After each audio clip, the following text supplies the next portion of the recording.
In a lovely dusk, when the golden rays of the sun caressed the deep blue lake,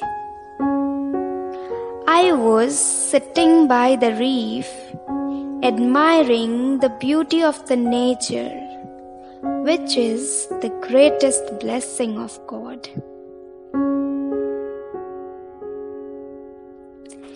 In my loneliness, I felt the sound of voiceless waves, trying to murmur something in my ears. Maybe wanted to make me feel her presence. Suddenly, the sky turns dark, as if he understood my mood. And that billowing cloud sees herself in the lake mirror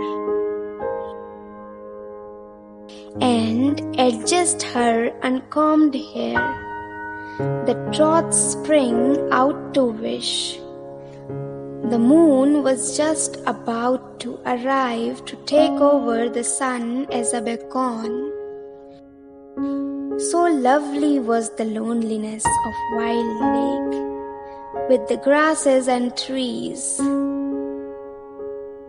and the tall rocks towered around, feels as if it's safeguarding me from all around. The night had thrown her pall upon the spot, and the majestic wind went by, murmuring in melody. Then I would awake to the terror of the lone lake. Yet that terror was not fright, but a tremendous delight, a feeling not the jeweled mind could teach or bribe me to define, nor love, although the love were thin. Death was in that poisonous wave, and in its gulf a fitting grave. But that loneliness was quite pleasant with the waves.